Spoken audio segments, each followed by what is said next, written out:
What's happening? What's cracking? And good evening, everybody.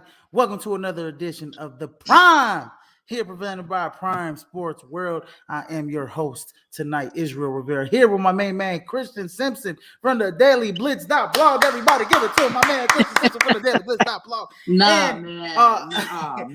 You giving flowers, I'm giving yours back. Look, we were just together on Friday doing the show. Now here we are doing it again on Monday. But look, there's no such thing as too much content, Izzy. No such thing as too much content, especially in the world of football. Exactly. I'm glad you said that, because look, would I be me if I didn't drop my first shameless plug of the week? Monday Evening Quarterback, the newest episode is out right now. Go check that out. Yes, go check that out. And I'll put the link in the comment section, everybody, so you guys don't want to miss that hot content Monday Evening Quarterback here that Christian drops every Monday. Go ahead, and I posted that link right there in the Dropbox there in the comment section, so you guys don't want to miss that hot content. But please, before you do, please like, share, and subscribe here at the podcast at Prime Sports World on Facebook, YouTube, and Twitch. And in case you missed us, you can catch us on all streaming platforms where podcasts can be heard. I'm a little backlogged, about 100 episodes, so I'm gonna have to get to that. Anyways, I am a little backlogged on the podcast, on the RSS feed, but I'm gonna get you guys up to date by this weekend. Trust me, rely on me. I will come through for you. Let's go. Anyways, and I think TJ will probably hop on here. I'll be looking out for him. I'll bring him on the show once he stabs in. He gonna stab in and stab out real quick. Anyways, wanted to get the show done before Monday Night Football, everybody. But takeaways from Week 10 before we start with all the games, Christian.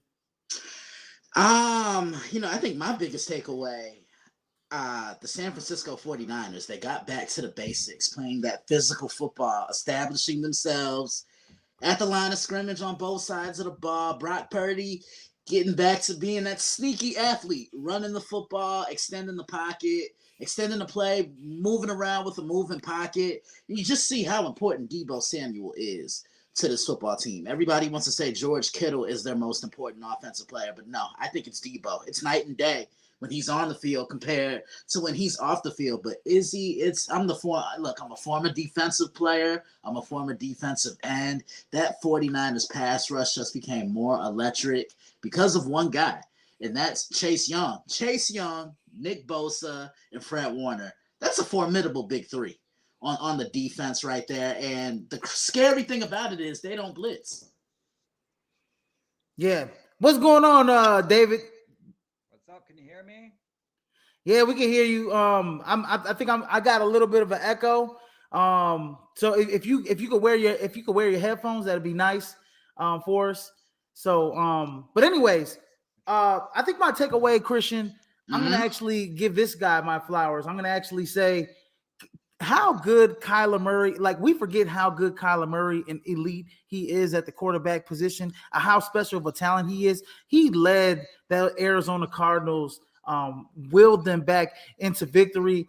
So shout out to Kyler Murray for coming back off of ACL surgery and actually winning. And you see the difference. I mean, Josh Dobbs did a really good job for Arizona. But I mean, Kyler Murray is Kyler Murray. I mean, but Josh Dobbs did beat the same Arizona Cardinals team, Atlanta Falcons team, a couple weeks ago. Last week with the Minnesota Vikings. But the Arizona Cardinals were a little healthier. They got James Conner back, right? They, Marquise Hollywood Brown was a little healthier this week. Kyler Murray came back. He looked rejuvenated. And we'll talk about the game here later on, but I just want to give Kyler Murray a shout out. That's a Week 10 takeaway. And also another one I want to say is how elite the Cleveland Browns defense can really be. Is another takeaway. Look, I got a couple things to say about that game, man. I can't wait, man. I just can't believe it's Week 10. It just seemed like you and I were getting ready for everything, and here we are, man. Thanksgiving around the corner, and the NFL is really starting to heat up. It's winding down, but it's heating up. Absolutely, absolutely. And on to our first game of the slate. It was Thursday night football as the Carolina Panthers came into Chicago and faced the Chicago Bears, losing 13-16. Bryce Young, 21-38, 185 yards, 0 touchdowns. They didn't get much done on the ground either. They pretty much they abandoned the run, but the Chicago Bears have been a really good run defense this season. On the Chicago Bears side, Tyson Badgett, 20-33, 162 yards. Dante Foreman was the real story. North-South runner, real bruising game. 21 carries, 80 yards, 3.8 yards a carry. One touchdown on the game, which was pretty much the the game stealing touchdown, pretty much in my opinion, that put the Bears over the top. And pretty much Dante Foreman was getting whatever and whenever he wanted. And I was really impressed with the Chicago Bears offensive line, the way they were able to control the trenches there against Carolina. Yeah, it's all about getting that push up front. When those five uglies are doing everything they have to do up front especially on the offensive line, good things are going to happen. You're as good as the production of the five guys up front. Mm-hmm. It was an ugly, low-scoring game. I didn't expect a lot of scoring in this one, Izzy. No, you know what? It's funny when we switch over to David Anderson, he'll probably say something like that too. David, what do you think about this game? Well, just like you guys said, typical ground and pound. I mean, you're talking about smash mouth football on the NFC, an NFC North team. You didn't expect it to be a high-scoring game. Both teams kind of were coming in struggling, but again, like you said, ball control. It's all about ball control, and they had to go out there and ground and pound and squeak one out. But hey, a win's a win. Carolina's been struggling, and they're probably looking towards next year while the Bears are trying to squeak out some wins with Justin Fields being out. So it's interesting. It's interesting to see. Chicago. Everybody's talking about draft position and everything. Chicago's going out there and they're trying to win. They're not trying to give. Can you hear me? Can you hear me? Yeah, no, the volume's a little low, David. It's a little low on your end. Now? No, we can hear you. It's just low. It's just low. Yeah. It's David, low. Nice to meet you, brother. Nice to meet you too. Can you hear It's me? Just low. If you got some headphones, David, you want to hop back put some on? Headphones in. Let me hop back on. All right. Okay. We're gonna take you off. Izzy will hold down the fort. We got you. Yeah, all right, Izzy. Anyways, going back to this game, he was a little low. I couldn't hear him. It's just not good quality audio. You can hear me, okay, right? I can hear you perfectly. All right, perfect. It's it. So going back to this game, you know what? I want to say this about Tyson Badgett, man. He's a young quarterback, D2 guy, but he missed a lot of throws where I think the Chicago Bears, Kyle, he could have won by a couple scores in this game. He missed some really wide open throws that I think that Justin Fields probably wouldn't have missed in this game. But needless to say, this came down to a 59-yard field goal, which I thought was a little suspect on the Carolina Panthers and letting Eddie Pinero. And you just saw the look on Eddie Pinero's face. He's like, "Come on, man, you want me to kick it in the middle of fall in November?" And I played in this stadium before. I used to play for the Chicago Bears. You want me to kick a 59-yard field goal by the lake?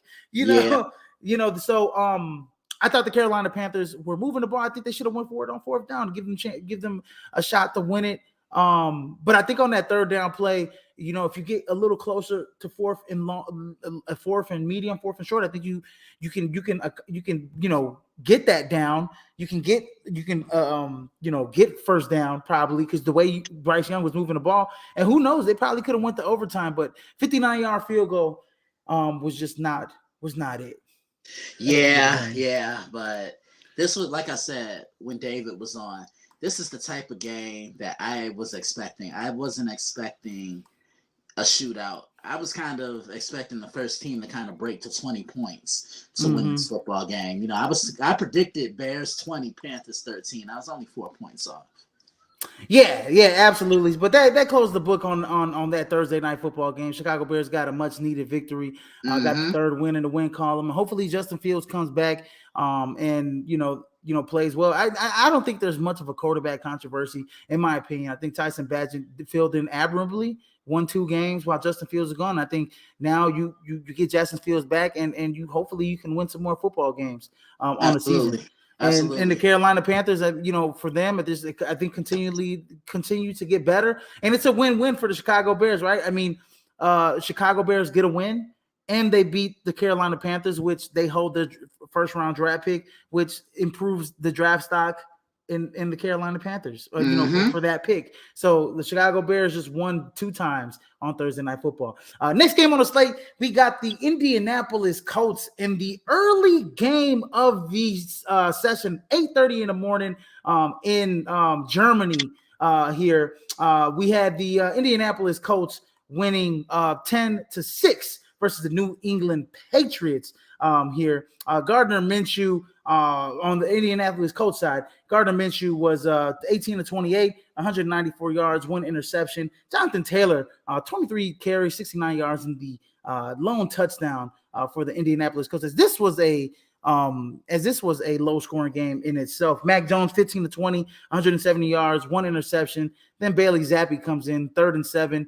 3 of 7, 25 yards and 1 interception, and that last interception was pretty horrible. That's terrible. I knew it was sick the minute he stepped back in the pocket. But I want to talk about New England, Izzy. And you've been watching football probably as long as I have. I don't think I've ever seen the Patriots look this bad. And I think right now Robert Kraft is evaluating, and he's saying, "Look, Bill, we appreciate everything you've done. You and a particular quarterback have done everything you can to put this franchise on the map. But Belichick is also not only the head coach, he's a general manager. He needs to be relieved of one of his duties and focus on one rather than the other. I think that's the issue right there, because as a GM, Bill Belichick's not doing much. Everybody wants to put the blame on Mac Jones, but let's be real here. What has Mac Jones had around him? Look at every quarterback in our league, and look at every weapon that they have. Mahomes has Kelsey. Burrow has a plethora of weapons. T. Higgins, Tyler Boyd, his college guy, Jamar Chase. Tua has Jalen Waddle and Tyreek Hill. Philly, Jalen Hurts. He has A.J. Brown. And Devontae Smith. Who's been Mac's go-to guy? That's actually a great point, because that has gone back all the way to the Brady days. And where Brady was making 5th, 6th rounders like Julian Edelman, Wes Welker, Danny Amendola, looking good. The only time that Brady had a number 1, certified bona fide threat was Randy Moss. Yeah, and then after that, Gronk. Gronk was the 2nd or 3rd round pick too. So yeah.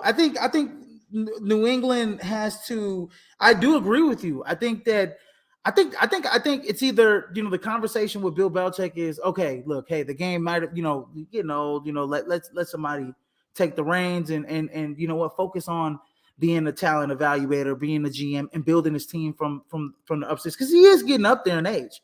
I think Bill looks at the landscape. I have heard rumors, across Twitter and across a lot of social media, because we're all on it all the time. I have heard rumors that Bill might be looking at that Charger situation real closely. Can you imagine Bill Belichick with Justin Herbert, Keenan Allen with talent? Can you imagine? Khalil Mack and Joey Bosa on defense, and Derwin James James? Can you imagine Bill Belichick just ending his career in sunny California, in LA, with the Chargers, with that team? And so I think Bill has a few options. I think Bill's gonna. Bill. I don't think he wants to step down from coaching, because I think he wants to prove that he can win one without Brady. I think that's what he wants to do. Yeah, and looking at the Patriots situation, I've seen the rumors just like you have with potentially who can you get to potentially replace him. And I've seen Josh McDaniels, obviously. I think a lot of people felt he would be the heir apparent, but I don't think he's head coach. I don't think he's I don't think he's head coaching material. You know who I think would be good for New England? Izzy? You know who I think would be good? Who? Mike Vrabel. Listen. Yeah, Mike Vrabel would be perfect. Mike Vrabel, he knows the New England way. He got an update. Look, sorry about he knows he's a player's coach. He knows the ins and outs and the ups and downs of what it means to be a player in this league. You know, you're gonna have some good days, you're gonna have some bad days, and you're gonna have some downright ugly days. I mean, I like how he's kind of navigated things in Nashville with the Tennessee Titans. Yeah, no, I agree with that. I agree, and I think the Patriots they'll have a first round pick. They'll have a shot at getting another franchise QB. Honestly, I don't think Mac Jones is all that bad. I just think he just needs weapons around him. I think that's what they need to do. They need to go get weapons. I think you have a good 1-2 punch with Ramondre Stevenson and Ezekiel Elliott. You have a nice little running game there going. I mean, they ran for 167 yards on the ground in this game. I mean, Zeke was running for 4 pop. Ramondre Stevenson was running for 4 pop. And, they just couldn't punch it in when they had the opportunity. I mean, and like you always like to say, I mean, field goals isn't going to win you games sometimes. No, it's especially not. If you don't have an elite defense. Right, and that's the thing about the Patriots. There's too much pressure on their ground game, and there's too much pressure on their defense to try and keep them in games. You have to be able to put points up. We're in a pass-happy league. You know what I'm saying? And, yeah, after Brady, I was saying, okay, Belichick can probably get away with it. You know what I'm saying? Winning with special teams, defense, and ball control. But eventually, you're going to have to put that football in the air and spin it down. And you know what, Christian, he did for 1 season, right? They made the playoffs with Mac Jones' rookie season. Yeah, they did. Remnants of an elite defense with Brady. Yeah, they did. We were talking about this on Monday Evening Quarterback about the Patriots' defenses. And what's the one thing that they always had, Izzy? They always had a pass rusher, Richard Seymour, Chris Long, Jamie Collins. They always had guys that could get after the quarterback. But the defense, I think that stands out to me the most with New England, all the years they were winning Super Bowls was 2014, because Belichick took a page out of Pete Carroll's philosophy and built the defense from the back end all the way to the front. Darrelle Revis was a gem for the Patriots that year, and he signed Brandon Browner as well. I mean, Revis wasn't the same guy, but that was the closest we probably got to prime New York Jets, Darrelle Revis. I mean, I don't think they win that Super Bowl without Darrelle. Yeah, and you know what? I will say this is that they do have a lot of injuries in that back. I mean, Christian Gonzalez started out like hot. He probably looked like the defensive defensive rookie of the year, and then he gets hurt, and then that's why they had to go and get J.C. Jackson, a veteran, a guy that's familiar with the system, and he's been in and out the lineup. They just released Jack Jones, so it's a mess in Foxborough right now. It's looking real unpatriotic. I like that. Yeah, definitely it is, man. Hopefully they turn it around, but it isn't going to be this year. Lots of things to happen within that organization. But the Colts pick up another victory as they're 5-5, and they're in that AFC South hunt right now.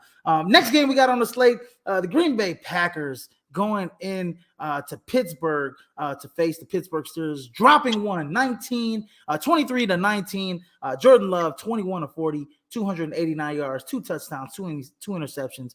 We said it, Christian, the other day, throwing for 40 times with Jordan Love. It's not good. Yeah, we did. We said it. We said it. We did say it. Every time they throw, they lose. Anyways, A.J. Dillon, 9 carries, 70 yards, 7.8 a pop.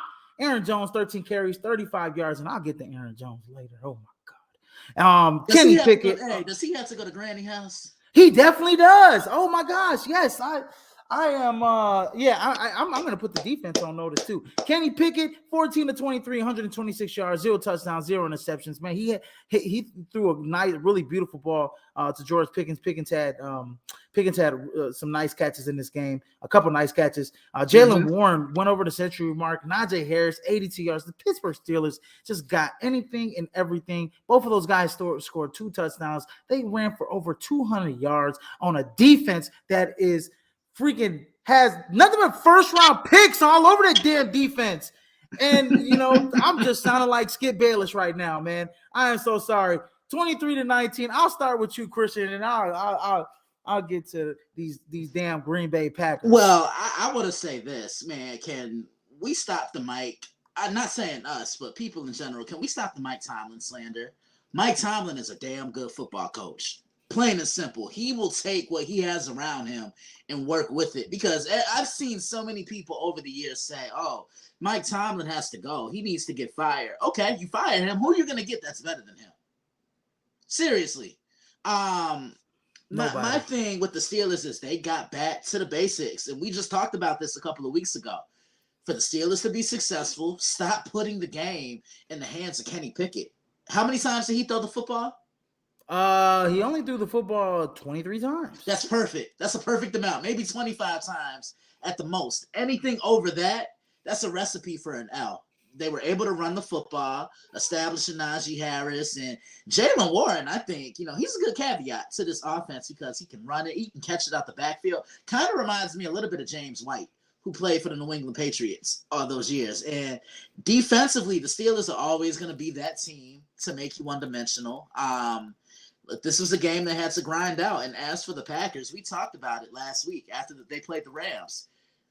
Put this offense and build this offense around Aaron Jones. Don't put this game in the hands of Jordan Love to throw the ball more than 25 times, because if he does, you're going to lose. He threw the ball 40 times, and look at what happened. Yeah, no, absolutely, man. You can't throw the ball 40 times, and I mean, especially and only complete 50% of your passes and expect to win. Another, 2 interceptions that I necessarily don't really think that are his fault. The last interception he threw, I mean, that was off the Hail Mary, and literally the Steelers had everybody and their mama at the end zone for that play. And then the other interception, I believe, was another drop. I think it was a tip pass or a drop ball. That ended up in the Pittsburgh Steelers' hands. So, Jordan Love just he's getting flack for, throwing some interceptions this year, but a lot of them are just because due to some of these guys just can't catch, man. They, one thing I want to say towards the end, and I want to say about this defense, you give up 205 yards. You have, I don't even know how many first-round picks. I mean, they have about 7 first-round picks all over this damn defense. These defense is loaded with first-round picks. And this is supposed to be the strong suit of the Green Bay Packers is their defense. And it has been just as weak as this young offense. And you got veterans out there in Green Bay that are not playing high IQ football, such as Aaron Jones. I know he got back, but one of the plays there, when they're moving the ball, Jordan Love just completed a nice pass to Jaden Reed to get it past midfield, right? Mm-hmm. And the next play, Aaron Jones tries to play hero ball because he's not having a good game in this game. He tries to play hero ball, so he cuts it up the middle field. Instead of going out of bounds, you shave off 20 seconds because of that mishap by Aaron Jones. Incomplete pass. Then they get the ball back downfield. Now they're in position to probably score, but by that time, it's too late. Pittsburgh, Mike Tomlin's too smart. I'm going to have 7 guys back there at the line, at the end zone, and I'm going to, you're not going to get a pass near the end zone before we pick it off. So, I think guys need to really look at each other in the mirror. Yeah. Make Aaron Jones, I definitely think you need to go to grandma's house. You know better in that situation. You're a veteran. Let me get out of bounds. Why are you cutting it up back upfield? You know that it's going to cut off time in that situation. You just get out of bounds, live to fight another day. The Pittsburgh Steelers already had you bracketed. You can't do much, and you didn't even gain a yard. So my whole thing is the defense has to play better.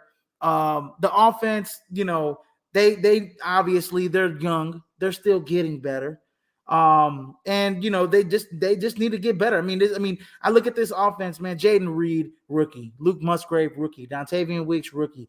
Romeo Dobbs, second-year player. Christian Watson, second-year player. Those are the 5 main wide pass catchers on offense with a third-year NFL QB. And I know if TJ was here, he'd tell me something else. He tell me, oh, I don't want you to make excuses for Jordan Love. Well, damn it, I mean, Justin Fields would have a tough time completing passes with this damn team. Yeah. So, you know what I mean? So I think the Green Bay Packers, especially defensively, need to really look at themselves in the mirror. You gave up 205 yards to the Pittsburgh Steelers. I expect much more from that defense. I'm going to tell you this. This Packers team reminds me of that 08 team. The first year where Aaron Rodgers was starting, not really knowing what to expect. They were a young team then. They went 6-10. And I just see a lot of similarities between this team and that team. No, absolutely, man. I do see a lot of similarities. I mean, we'll see what happens with the Green Bay Packers and everything like that.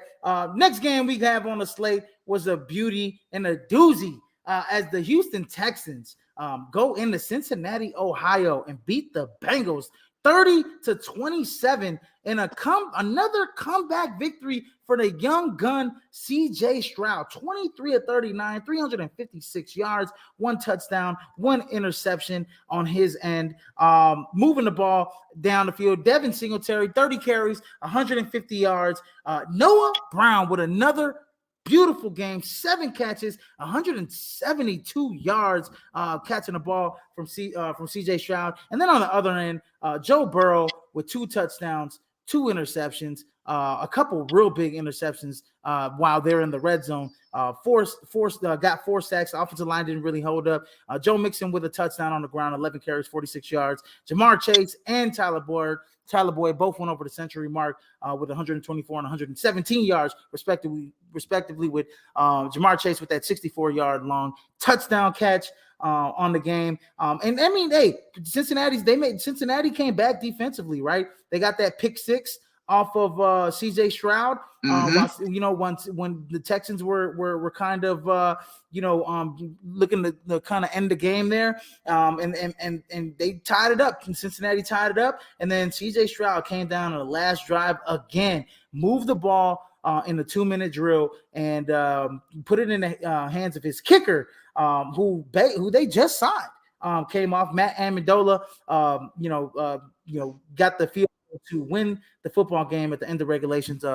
Christian, what are your thoughts on this game? Yeah, man, this is a gritty win for the Houston Texans. I'm having fun watching this group because they're young, they're energetic, and they leave everything on the field for D'Amico Ryans. I mean, he was a hand-in-glove fit for the Houston Texans, but kind of noticed something. The Bengals can't stop the run.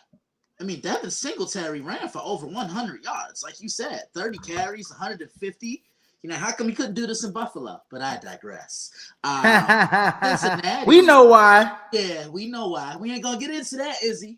But, Cincinnati, they just look soft to me. And they don't use Joe Mixon enough. I feel if they use Joe Mixon, greater things are going to happen. Look at what happened for them in Cincinnati. I mean, in San Francisco, when the Bengals played the 49ers, they established Joe Mixon. And I just think sometimes they depend on Joe Burrow to kind of bail them out a little bit. But one thing I also noticed was, you see how key T. Higgins is to this Cincinnati offense. They missed him considerably yesterday. Tyler Boyd, he's your underneath guy. You know what I'm saying? Like, they didn't have that guy to kind of take the top off the zone and stretch the defense. And this is a tough loss for the Bengals, but I also think they looked ahead. They overlooked the Bengals. I mean, the Bengals overlooked the Houston Texans, Izzy. Hey, you know what? And so have a lot of other teams. Have overlooked the Houston Texans this year. And I gotta, right now, if I have to choose a coach that's gonna win Coach of the Year, it's gonna be D'Amico Ryans, in my opinion. And I can't disagree. I can't disagree with you on that. Because we expected the Houston Texans to be at the bottom of the barrel. NFL. I think a lot of people did. But I'll admit to you, I was a little worried when D'Amico took that job because I saw what Houston did with Lovey and I saw what Houston did with David Culley. Right? Yep. After 1 year, they gave him the pink slip, and you already know why. Oh, we know why. Yeah, we know why, brother. We know why. We know why, brother. And it'll get a lot of feathers ruffled if we started explaining why. Just know y'all know why. And you know what? Honestly, you know what he's done, and it's kind of like, and you know what, Christian? It's kind of like it's kind of like this. He almost had to have a year like this for people to respect. You know, I'll just put it out there. You know, black coaches, they have, you know, outside of Mike Tomlin, who's had virtual success. I want to say Mike Tomlin was given keys to a Ferrari, and he was able to keep it polished and running well, and he took it to the store, he took it to the mechanic and got it suited and booted up, and got modifications on it, and you know what I'm saying, like he got the oil changes on it, he took care of the Ferrari. Okay, but that's not the you know, all black, a lot of black coaches, you know, who's the defensive coordinator in Denver, was it Van Joseph? Van Joseph, he didn't get a good shot. You know, Steve Wilkes. It's like almost, it's like who's the other guy? The guy that used to head coach Caldwell didn't get a fair shot. I mean, they fired him and Lovey when they both had winning seasons in Detroit, right? And so as a black coach in the NFL, it's like you have this small thin line of how I want to say, you have you don't have much of a room for error, small room for error in the NFL, which has been, you know, pretty much a good old boys club in a way. And I don't want to kind of keep going on to it, but that's what, and I'm happy that DeMeco Ryans came back to a franchise that he was one of the staples in that franchise when it first started up, when they became a new franchise in Houston. One of the best defensive players in their franchise's history, and he's come back and he's brought that same intensity, that same type of play out at the San Francisco 49ers are bring tough, hard-nosed defense, right? Yeah. And then he got a franchise quarterback to pair it up. Yeah, and you know, I also want to elaborate on what you just said. You know, he was close with the Texans brass. That's why I think it's working out so well. But I've never heard a bad thing about DeMeco Ryans. And I remember Brian Cushing saying when they were still playing, that was the one guy you did not want to get mad because he would let you have it. He would let you have it, and he was almost similar to a head coach on the field in pads. Mm-hmm. Same thing with the 49ers. Never heard a bad thing about him. So, I mean, I'm so happy to see him getting his opportunity. Yeah, and on the Bengals side, like you said, man, if they can utilize, they have to run Joe Mixon a little bit more. They have to get the run game going. I just don't think that offensive line is suited to control the trenches for 4 quarters straight. Yeah, you know how teams are just nasty in the run game and can just move bodies and stuff like that. I don't think this offensive line can do that. I don't think. Yeah, and you know, and what's been the thing we've been saying about the Bengals the last couple of years? They've been inconsistent on the offensive line. I mean, you know, not being able to protect Burrow. He's moving around sometimes, running for his life. I remember that year when they went to the Super Bowl, just how many times he got sacked in the playoffs alone. I think it was like 14 or 15 times altogether when it mattered in the playoffs. But yeah, I agree with you. You know, like they can't get that push up front. Almost similar to a particular team that's playing tonight, the Buffalo Bills. The Buffalo Bills, as they can't move bodies like they want to either. Moving on to the next game, we got the Tennessee Titans in the early window. Next game in the early window, Tennessee Titans going into Raymond James Stadium, dropping one there, 20-6 to the Tampa Bay Buccaneers. As Will Levis is finding out that it is not Kentucky and it's not the SEC anymore, and it's hard to win football games against NFL defenses. 19-39, 199 yards, 1 interception. They couldn't get the running game going to save their life. King, Derrick Henry, 11 carries, 24 yards, and a Pusher 2.2 yards per carry. Their pass catcher of the day was Kyle Phillips, 3 catches for 61 yards. DeAndre Hopkins, only 3 catches for 27 yards. After that first taste of of Will Levis, when he scored 3 touchdowns, in that first game with each other in that first start. And then on the other side, Baker Mayfield, 18-29, real efficient game, 278 yards, 2 touchdowns, only 1 interception. Rachaad White, 20 carries, 51 yards. Mike Evans, 6 catches, a monster game, 6 catches, 143 yards, and 1 touchdown. Rachaad White had the other receiving touchdown as he caught 2 catches, 47 yards. 43 of them came on one of the touchdown catch. On one of the catches that he had, Chris Godwin, 4 catches, 54 yards. But I want to say this with about the running game. Man, Vita Vea, That's a and grown that that's a CJ was grown man. grown He ass man. controls everything. He's taking He double teams. He's letting Devin. When I look at the linebackers, I'm looking at Levante David. Five tackles. Antoine Winfield coming in the box, 6 tackles. yeah. Devin White. And what do you say about? What do we always say about a big space eater like that? We Especially always Ray say, Lewis. what we always say about a big space eater, they command attention up front, and that allows everybody in the back end of the defense to naturally flow around and make plays to the football. Because of him, he commands all the attention up front. I think Vita Vea is the best nose tackle in the National Football, the best pure nose tackle in the National Football League. And he's old school. He does it without gloves. I mean, he's quick. He's electric. He sets the tone for this Buccaneers defense. This is the best I've seen the Bucs look, I want to say, since that game they won in New Orleans against the Saints. I mean, they punched the Saints in the mouth and they punched the Titans in the mouth. And the Bucs have been one of the best at stopping the run. This goes back to when Tom Brady was playing for them. They were great at stopping the run. And man, can we give Mike Evans some love? It doesn't matter who's throwing him the ball. He's gonna make a catch regardless. Yeah. Absolutely, also I want to give some love to the young rookie and Kalijah Kancey. He's another space eater, perfectly fitted right next to Vita Vea. He had 2 beautiful tackles for loss in the backfield against Big Derrick Henry, where I was like, oh wow, like it just stood out to me on the film, and I'm just like, you know what? This Tampa Bay Buccaneers defense, man, I mean, they almost won last week. I mean, the NFC South is still open for grabs. They're 4-5. They can still win their division between them, the Saints, and the Atlanta Falcons. They can still win a division, and the Saints and the Falcons lost the game. So, my thing is that this team, like you said, man, they can very well be able to win that the NFC South.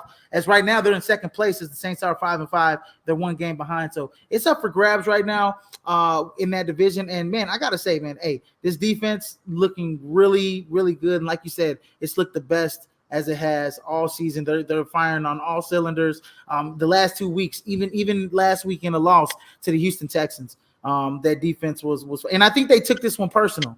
Right? They said, we're not going to let a rookie beat us. Oh, yeah. They were definitely still angry from letting a game slip away from them the week before. And they took it out on the Titans. And the Titans were their punching bag. Yeah, absolutely.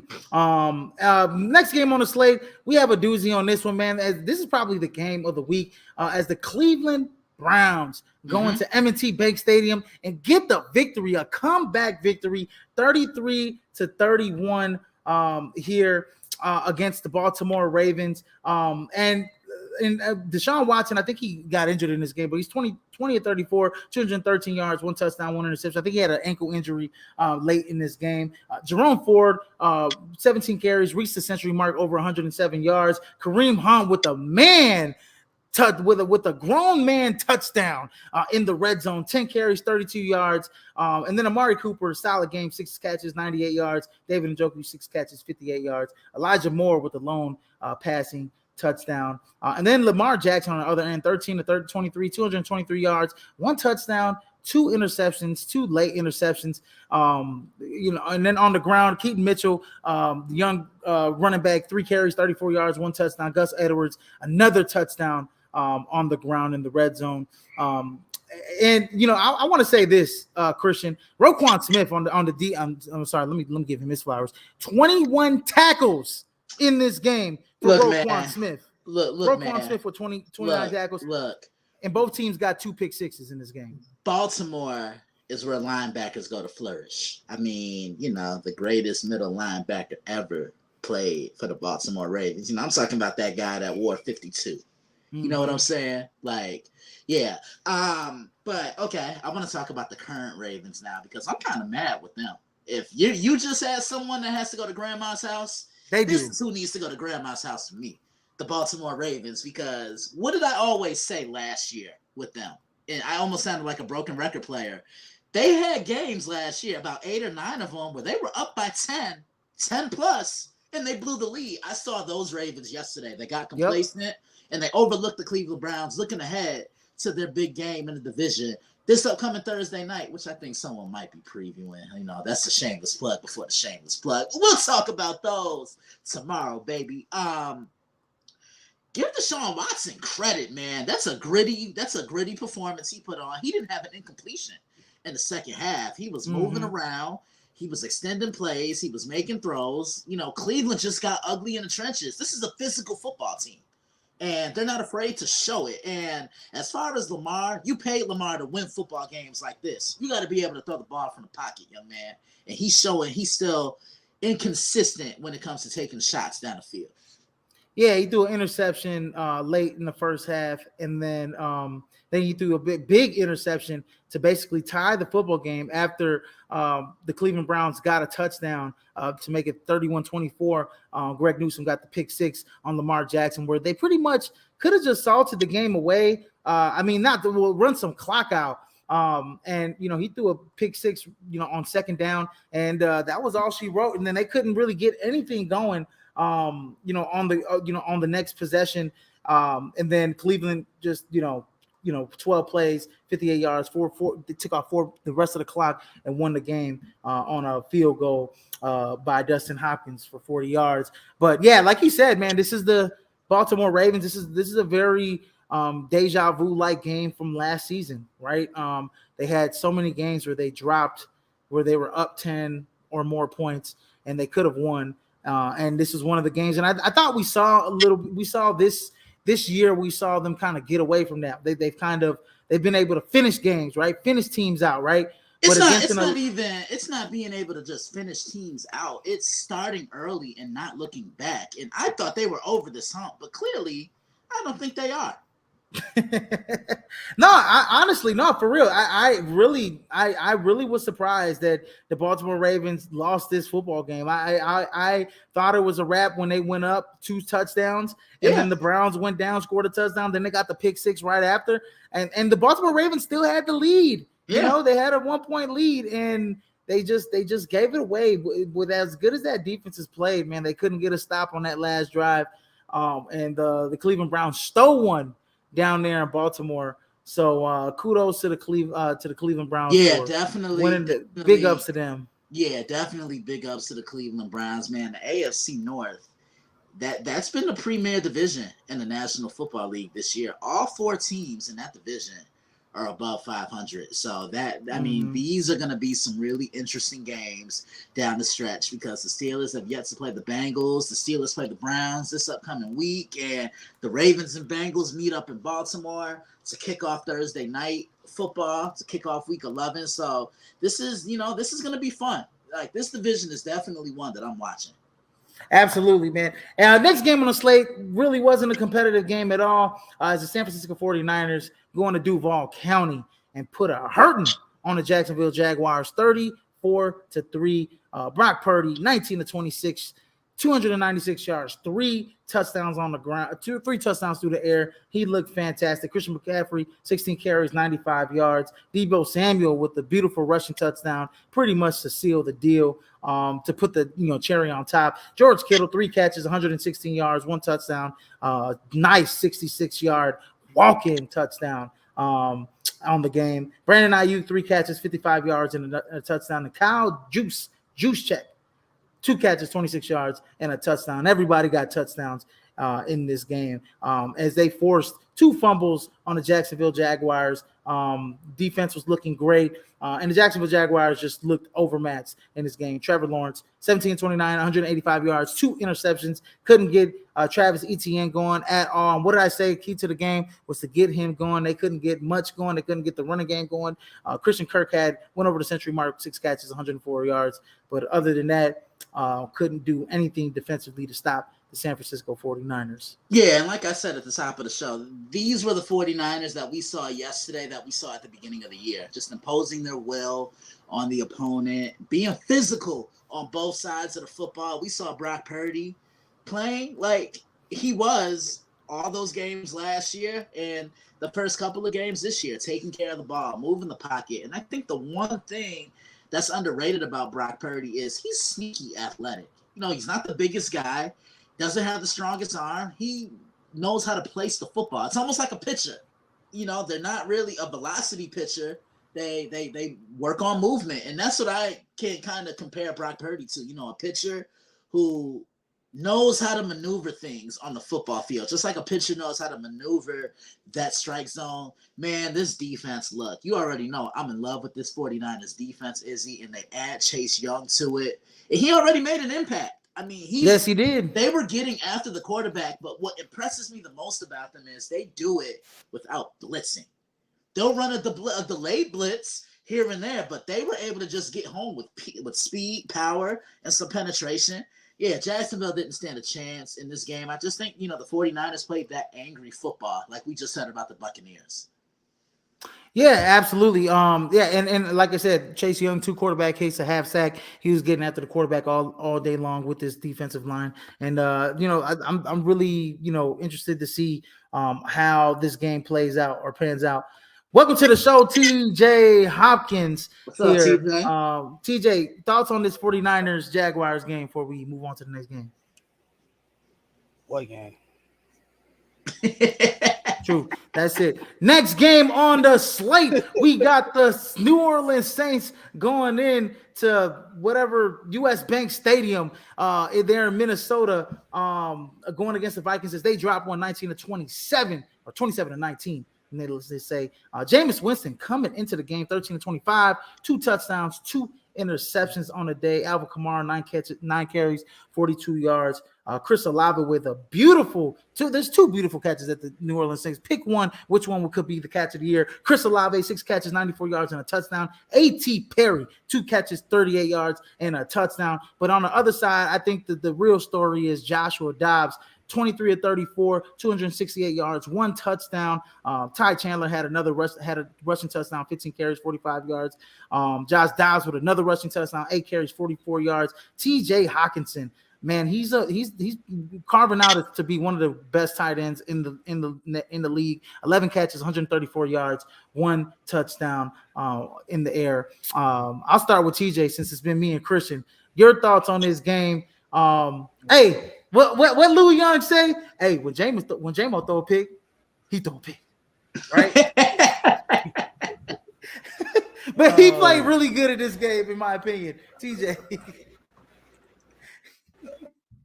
I think the Detroit Lions are very lucky that Sam Laporta is turning out the way that he is, because TJ Hockenson out there balling in Minnesota, bro. Like, he's been balling ever since he got there. Makes you wonder why it could never work with him in Detroit, but it is what it is at this point. The Saints are Dr. Jekyll and Mr. Hyde, man. Like, one game they look phenomenal, then the next it's like, why are you struggling against this team? And I think, no disrespect to the Vikings, but this is one of those games where they shouldn't have struggled the way that they did. And I understand Derek Carr got knocked out with an injury. And Jameis Winston came in. And one thing about Jameis, hey, like you said, he gonna let that mark fly.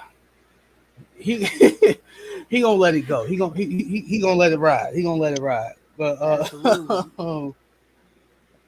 can't even get mad. You know what, TJ? I can't even get mad at him for the 2 picks that he threw, because come on now, you got to get something going, right? Like this. Yeah, but that touchdown pass that he threw to Chris Olave, my God! No, that catch the touchdown pass. That catch by Chris Olave was the touchdown pass he threw to A.T. Perry was. That was the one. That was, man. Look, that was a bullet. That's what you tell. That was Brett Favre-esque, because Brett Favre used to do that a lot. And that's what a lot of people tell. That's what most coaches tell quarterbacks to not do, is to throw across the field like that, because that's just going to end up in a pick. But Jameis Winston's got those kind of arms. Heat on it too, man. Like that ball had some heat on it too. That was a 98-mile-per-hour fastball that he threw to A.T. Perry across the field. He was a pitcher at Florida State. Yeah, he was a pitcher. Hey, TJ, Swift guy. Yeah. 12-4 guy and 2 white men. But you need to stop. but you saw some undisciplined football by the Saints. You see a veteran in Tyrann Matthew get a face mask call that he knows he can't get in that situation because his team needs the ball back, and you just extended the drive for the Minnesota Vikings. They couldn't get home, and if they did get home, they couldn't get Joshua Dobbs on the ground. His escapability showed, and again, like that's just not what we expect from a defensive minded team like the New Orleans Saints. Like you just don't see that. Um, Shout out to the Vikings for keeping this thing going. They still in play. The Lions, shit, they won the shootout yesterday. They kind of needed them to lose to kind of stay in this thing. What are they 5-4 now? The Yeah, Vikings. I think the Vikings have won like 5 in a row, if I'm not mistaken. Yeah, they won 5 in a row. They're the hottest team in football right now. Yeah, they're hot. They're clicking right now on all cylinders. But I wanna bring this up to the both of you guys, TJ, Izzy. Listen, I don't know about you.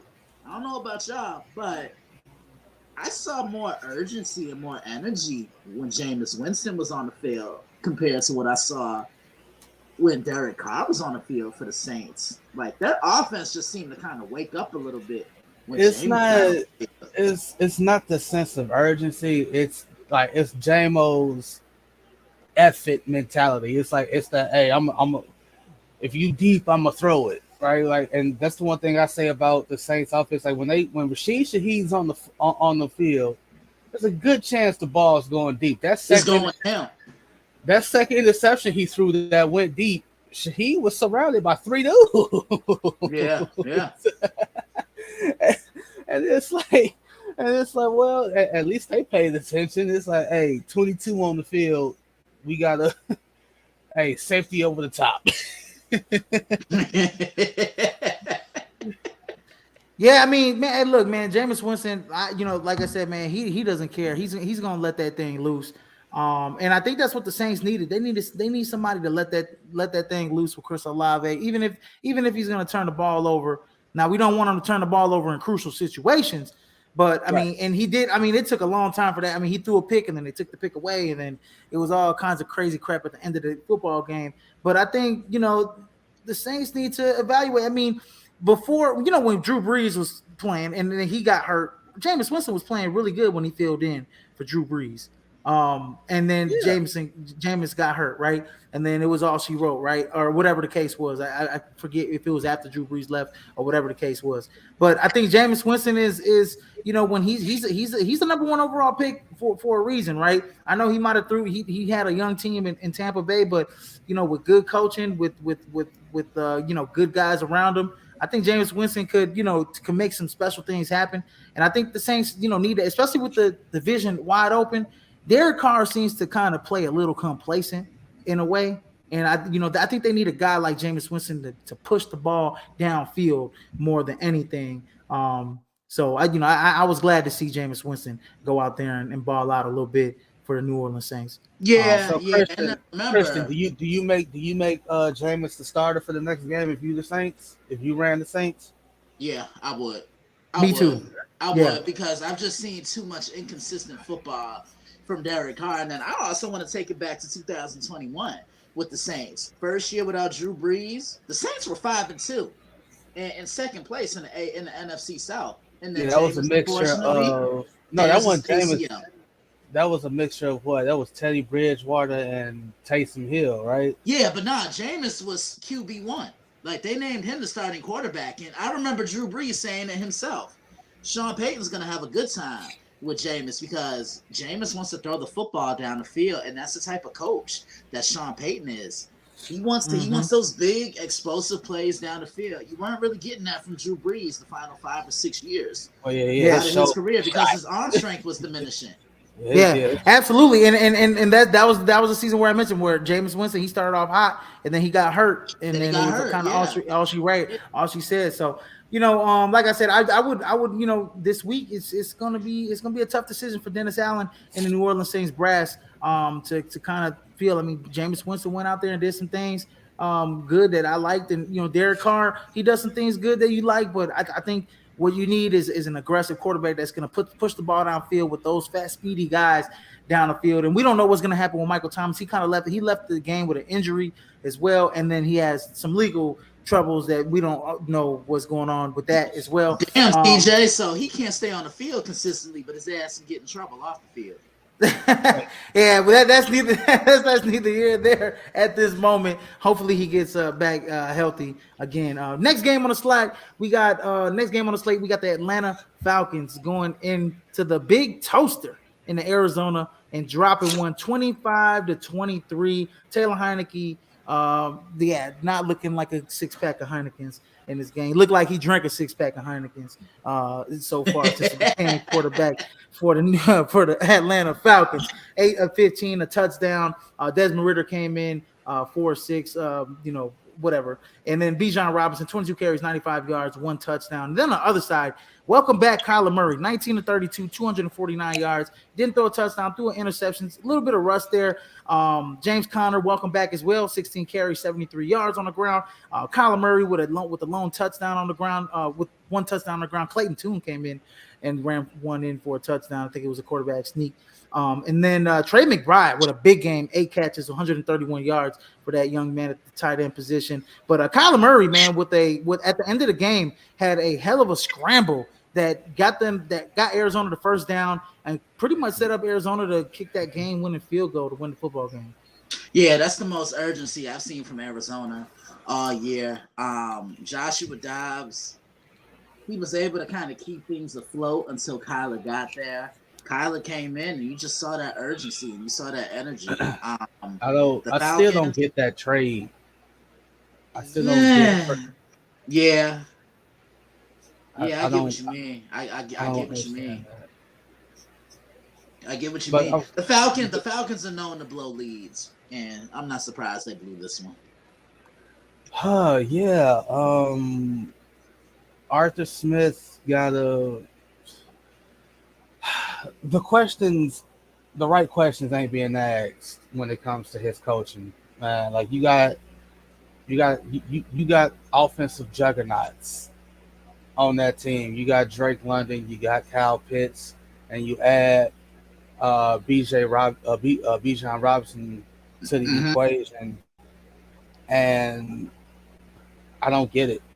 Like you had games where Bijan Robinson is non-existent. The only way you see him out there is if you see him on the field, like, oh, Bijan is playing, because they're not saying his name. Same thing with Kyle Pitts. I saw the game last week. They threw a tight end screen to I think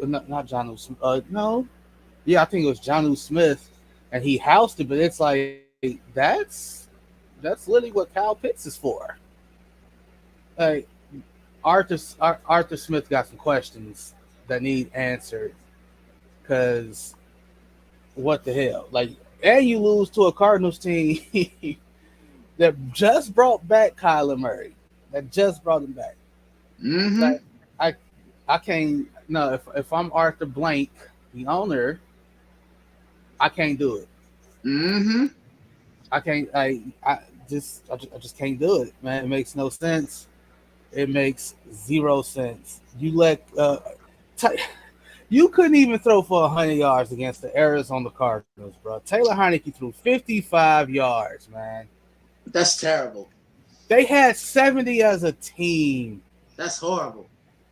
Hey, if there's a team that should be calling the Chicago Bears for one of them draft picks, it's the Atlanta Falcons. It's the Atlanta Falcons. It's the Atlanta Falcons. They need one of those quarterbacks at the top of the draft. I'm sorry. I've been saying it all season about Desmond Ridder. There's been Falcons fans that have told me that, oh no, you're not saying the same thing about Jordan Love. I mean, I kind of am in a way. We already got to it. We talked about the Packers early. Yeah, right. Early, TJ. Hey, we didn't want you to give your 2 cents on the Packers. It's not bad. It's not bad. So I saw, just real quick to rewind to that, because I saw some on Twitter that you'll find interesting. Is the what was it? It was 2 things. It was about Jordan Love and Christian Watson, and one of them was a poll about Christian Watson, and it was the question was like, have we seen enough out of Christian Love? I mean, Christian Watson for him to like, is it time for him to like start losing snaps, or do we let him grow? And I voted no. You need to let him play so he can grow. Do you know I was in the minority? Like it's folks out. It was like 54-46. Like let him lose snaps to versus letting them play. I'm like, wow. That's the majority. Yeah. So yeah, that's the majority. You know, I'm in a bunch of Packers groups. I'm in fan groups. I'm in group chats, and a lot of Packer fans do really they're saying, hey man, Romeo Doubs is number one guy in Green Bay for the future. We don't think Christian Watson is the guy. I mean, he's had a lot of drop passes. He hasn't been healthy. But I'm with you on that, TJ. I think that with Christian Watson, you do got to let him grow. I think he's a guy that does need more snaps. He needs more confidence. And I mean, like I said, man, you only grow if you get. I mean, look with Javon Walker when he started his career in Green Bay, and I like to say that him and Javon Walker have similar games. And he started off his career kind of shaky like that until Brett Favre kind of had some confidence in him. But this isn't Brett Favre. This is Jordan Love. This is another young quarterback growing with him. So he's trying to find his role now, as well on the offense. Yeah. And so for the Falcons side, I just think that you don't have. I mean, I think that Jordan Love. We've seen great. We've seen more good games out of Jordan Love than we've seen out of Desmond Ridder, right? And so I'm not going into offseason saying that's fair.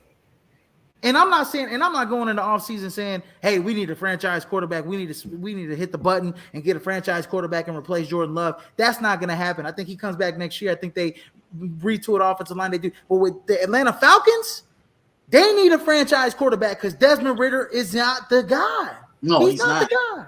No, he's not. He's not at all. Like, look, we saw what Desmond Ridder did in college at Cincinnati, Izzy, he's a shell of that guy now, and he's finding out that the NFL is a whole different ball game, baby. It's not the AAC. It's not the AAC. Exactly. And that's where it's the AAC. You can do whatever you want in the AAC. And he had who's the young boy out of Indy I forget his name that played for Cincinnati. He had a couple fast guys, but this isn't the AAC. That talent level, even though he played Luke Fickell, is a great coach. Talent level at the AAC to the NFL is compared to like the SEC, Big 10, Big 12. I mean, There's a discrepancy there, right? You're playing against teams like UCF and Memphis and all those guys. You're not playing against future NFL first rounders every day, every week. Exactly. And that's where the Pat Mahomes strategy falls short, because I don't think Atlanta, like they kind of screwed themselves over, because Desmond Ridder was the type of dude. It's like, hey, we either sit him, and if we sit him for the entire year, and not play him at all. Versus, well, it's week 9, we're not going anywhere. Let's throw the kid out there and see what we got. No, sit him for the entire year.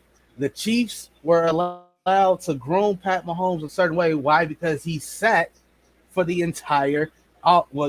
He played the last game, but he was able to learn from Alex Smith. Yeah, he was able to sit for the entire year.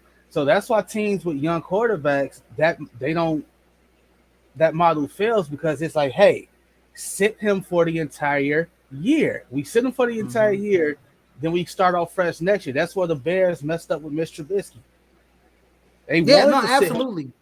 They wanted to sit him for the entire year, but ownership and the fan base, they're like, hey, play the young guy, and then week 5 you get what you got, and so on and so forth.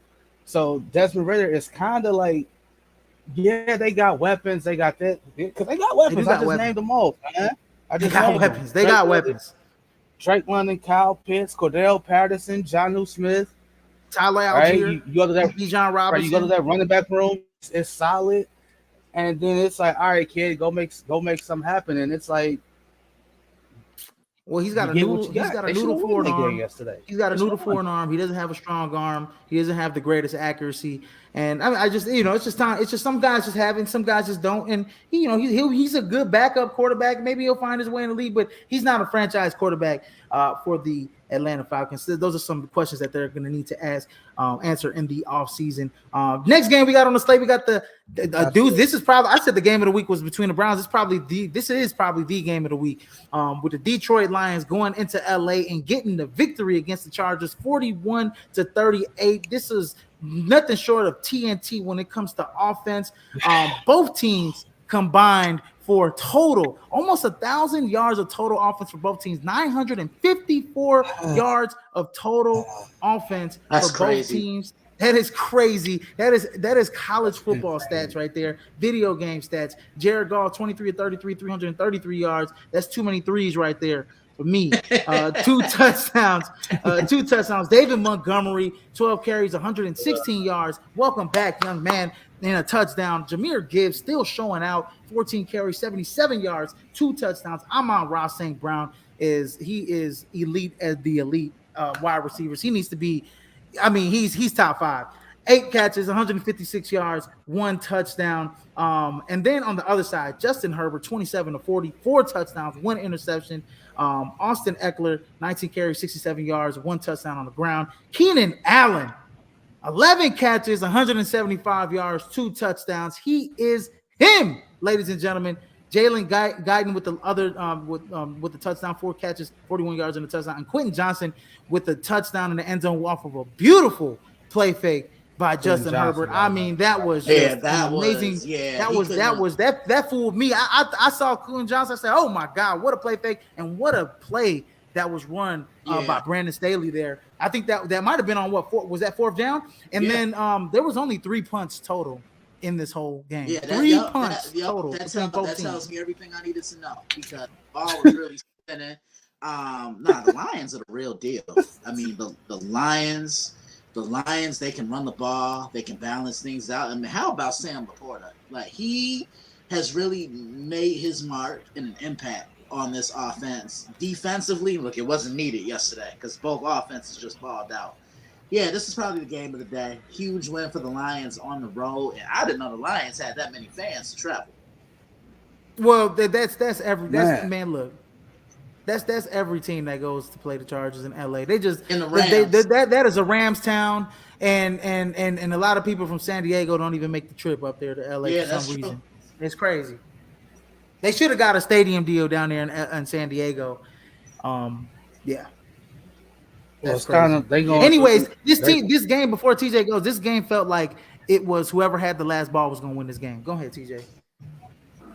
Yeah, they went through in San Diego what the Raiders went through with Oakland, and it's the city, not the team. That's what it is.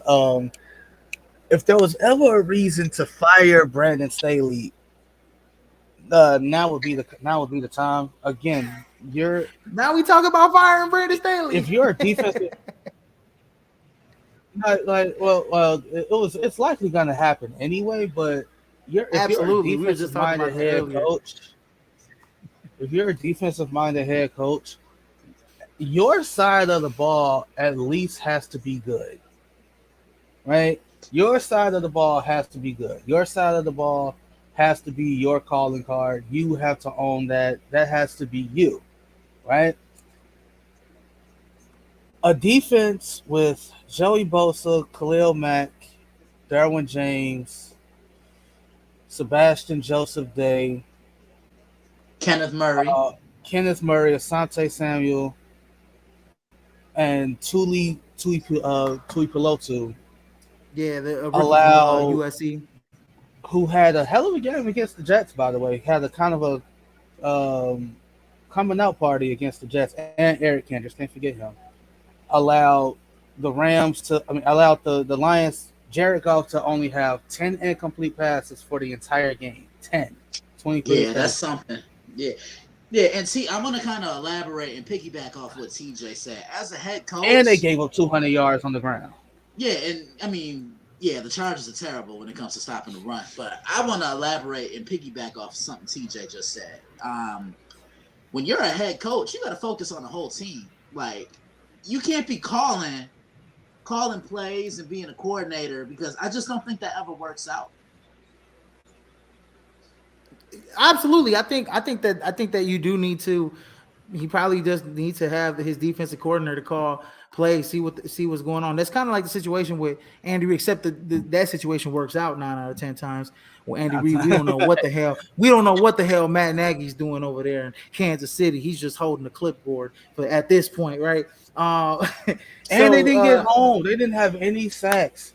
Like a defensive Khalil Mack front, is up there, top 10, top 5 in sacks, right? Top 7, something like that. A defensive front with Joey Bosa and Khalil Mack didn't generate any pressure. They get home not one time.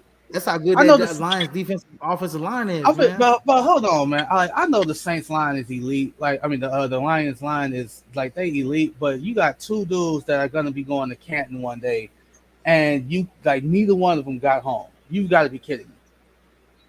Like, if I'm the Chargers, I'm like, hey man, like what the hell? Like, you gave up 333 yards in the air, 10 incomplete passes, and you gave up 200 yards on the ground. So if I'm the Charger fan, I know the Charger fan base probably want this. They probably wanted him gone after that playoff game in Jacksonville. But if I'm Charger ownership, I'm looking at, bro, like, what did you do good? What do you do? Like, I can't take games like the Bears, like you had against the Bears. I can't take that game seriously. I can't. Like, or the game against the Jets. I can't take that game seriously. You know what I think it is with the Chargers? You know, they're almost like the West Coast version of the Buffalo Bills. Don't really run that football a lot. Don't get nasty in the trenches, and they depend on Justin Herbert to do everything for them. Yeah, absolutely, man. I mean, this was an incredible win for the Detroit Lions, though. They're going there 7-2. They're looking like, one of the favorites. They're looking like a Super Bowl contender. I wouldn't be surprised if they made it to the NFC Championship game this season and pushed whoever is going to be in that game to the brink, because they are just that good offensively. Very, very little flaws offensively. Dan Campbell, Coach of the Year. Man, if I mentioned DeMeco Ryans, it probably has to be Dan Campbell. Look, Dan Campbell was my vote from the summer, and I'm sticking with it. He's making me look amazing right now. That's more realistic than CJ Stroud winning the MVP. Can we stop with the CJ Stroud MVP talk? CJ, you know what that is. Can we stop? You know what that in the moment sports. Can we stop? Like, can please? Like, Shannon Sharp, I love you, bro. You for an entire 3 generations, bro. It's three generations of people calling you You cannot get on national TV talking about if the Texans win the division, CJ Stroud got to win MVP. No, the hell he don't. No, he don't. Nah, he putting up some great numbers though, but he definitely don't need to be winning MVP. Next game on the slate, we have the sacrifice of the day. Yes, we do. You say the sacrifice. we have the slaughter of the day. I'll let Christian go first, but yes, the New York Giants going into Dallas losing 49-17, and it wasn't even close.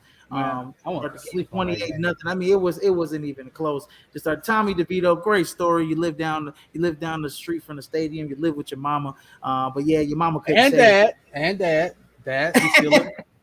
He's still both parents. you can and dad. This ain't he ain't a gangster. His real name's Clarence. Anyway, Tommy DeVito, 7-14, and Clarence's parents have a really good marriage.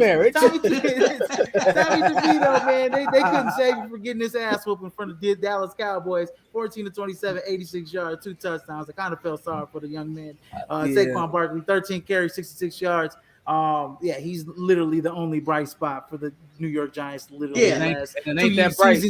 And it ain't that bright. Boy, I would say defensively, Bobby Okereke is carving out. If they won some more games, he'd be all pro in my book. Bobby Okereke has been bringing the wood lately. But on the other side, man, Dak Prescott, I mean, it was like a shark in the water. 26-35, 4 touchdowns, 1 interceptions.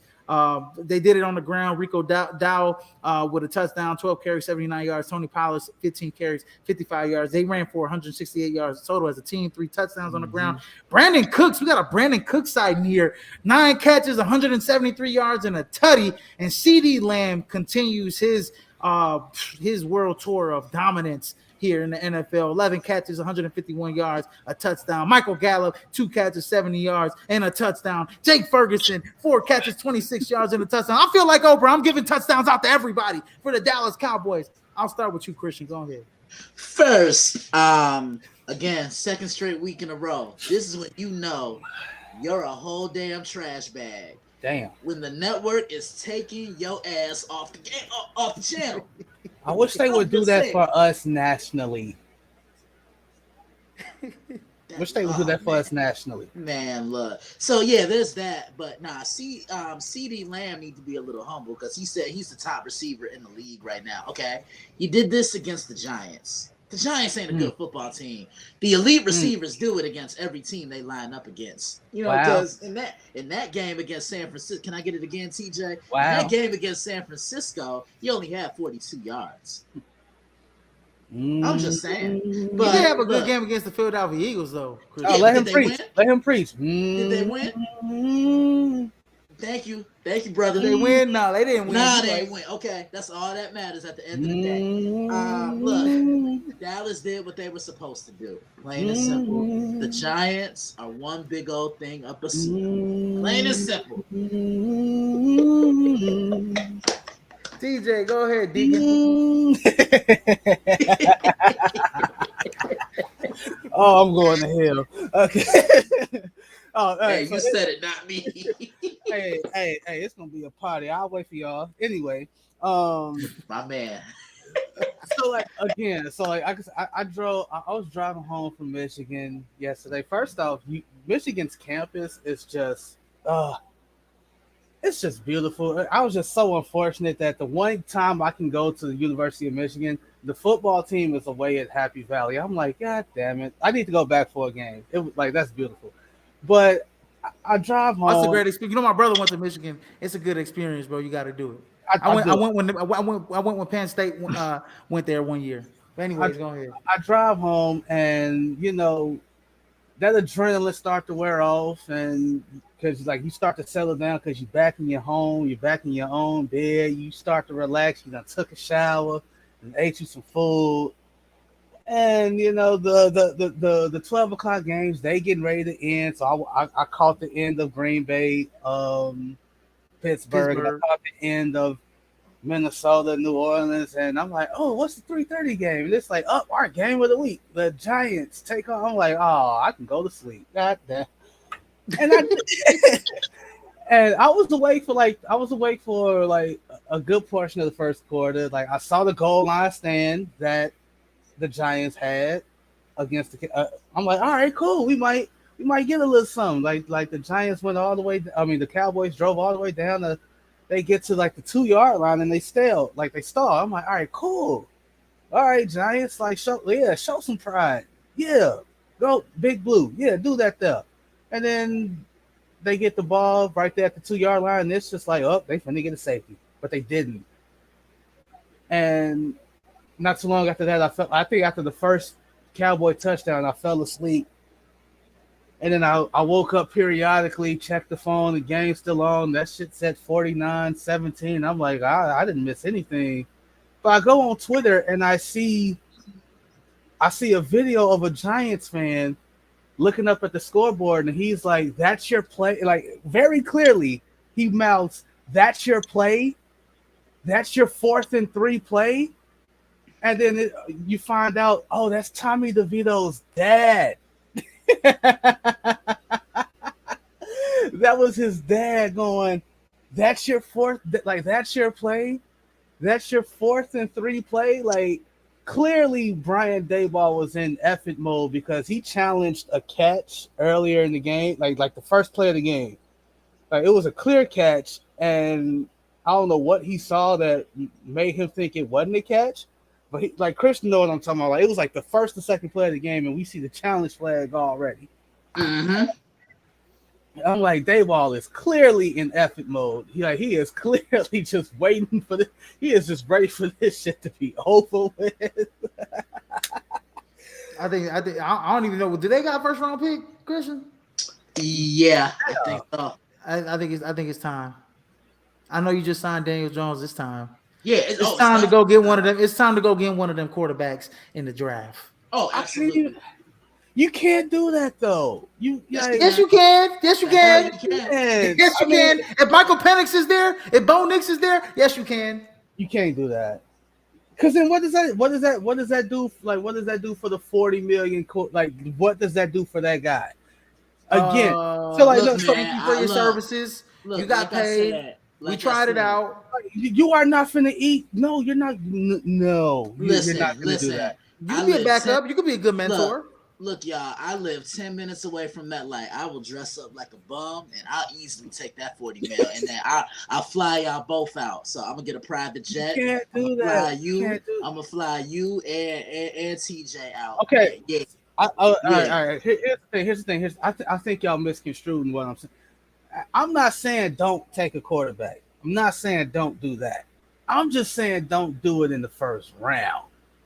Right? Like, if you got a guy like Cam Rising whose draft stock is gonna fall because he's not playing. If you take a flyer on Cam Rising and like the second, third round, yeah. Why? Because Cam Rising's hurt. He's not playing. Literally, the only tape we have of Cam Rising is from this past season, not this current season. Well, he played good back-to-back seasons for Utah, but my concerns is about the knee. That's neither, I guess that's neither here nor. Like, it's like I think so. Like, but it has to be a quarterback like that. I think if you take a quarterback like a Jaden Daniels in the second round, then there we go. That's the guy right there. I'd rather have a Jaden Daniels over Cam Rising in the second, third round. Take a shot on him. You ain't wrong. You're not wrong, but at the same time, it's what have you done for me lately? Cam Rising's not playing. Jaden Daniels is probably going to be a Heisman finalist. That's where we're at with the situation, right? Leading the nation in total yards. So I understand the what's the word I'm looking for? Like the rush on things, but at the same time, again, you had a choice to make. You gave the quarterback the money versus the all-pro running back that you got. Yeah, but see, I understand why they didn't pay Saquon Barkley because. But this is one of those situations where I feel like if that's the decision you're gonna make, then nobody should have got paid. Yeah, I agree with you on. You're absolutely right. Like first round quarterbacks have a fifth year option for a reason. That way you could have at least you could have exercised Daniel Jones' fifth year option and tagged Saquon Barkley. That way that money could have went elsewhere and not tied up into him. Because now you're screwed. Because now you're doing now you're facing a situation like what I said. You cannot draft a quarterback in the first round after you just gave this guy $40 million. The Giants fans are already rabid. Can you imagine if they do that and you just gave a guy $40 million? It's ugly. It's already ugly. You're adding. In most of the mock drafts, TJ, they got the Giants picking top 5, number 4 to be exact. One of his mock drafts on Walter Football, I see them picking Drake May. Just to throw that out there. I'd rather them beef up the offensive line because again, get Joe Alt. Go get somebody because what's Shanu or whatever his name is from Penn State. What's the right tackle? What's the right tackle? Andrew. What's the right tackle? Andrew Thomas. Is that Andrew him? Thomas. Yeah, he get his ass whooped. He legit be like, don't know. He's too big to be getting his ass whooped like that. So it's a lot of questions for the Giants, but one question I will say about one question that is answered about the Cowboys is, they're an elite. Come on, you gotta give it to them. You know what? They played the Philadelphia Eagles tough, but they blew up. They imploded. I learned more about that game against the Eagles than I did about this one. Like this game tells me nothing. This game tells me nothing. I feel you, but that offense can be elite. And is Dak Prescott? Let me ask you guys something before we go to the next game. Is Dak Prescott an MVP candidate? Hell no. DJ. Hell no. I just next game. Next game. I think you. Next, yeah, you're right. I think Dak is like. I don't think Dak will ever be an MVP candidate. Right? I don't think. No, that's just me. I don't think. No, I just it's nothing against him. I don't think he's ever going to be that caliber of quarterback. It's nothing against him. I think a lot would have to go right for Dak Prescott, and that's crazy, right? That is insane. I think a lot has to go right for him to be in MVP talks. 6-3. I'm sorry, 6-3 does not get you MVP talks. Like if they were 9-0, 8-1, 7-2, maybe, maybe. Absolutely. Top of their division. Like if they dominate the division. Anyways, next game on the slate, we got the Washington Commanders going into Seattle as they drop one 29-26. Sam Howell 29-44, 312 yards and 3 touchdowns. Another solid game for Sam Howell, as it looks like Washington has their franchise quarterback there in Washington in DC. Brian Robertson 38 yards. He had a touchdown, I believe, in through the air. Catching the football, if I'm not mistaken, 6 catches, 119 yards and a touchdown.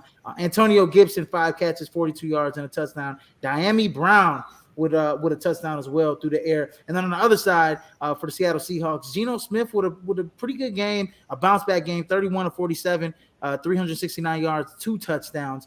Kenneth Walker 19 carries, 63 yards on the ground. They ran for 120 yards as a team total. DK Metcalf with another solid game.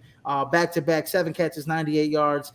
Tyler Lockett, 8 catches, 92 yards and a touchdown. He had that 1 touchdown late in the game. Kenneth Walker with the 164-yard touchdown on the day. DK Metcalf with some big throws there, big catches there. He had that 1 catch where he's just grown man, ran through like 4 arm tackles. He just grown man the whole Washington Commanders secondary as it set up Jason Myers for the field goal. Thoughts? I'll start with you, TJ.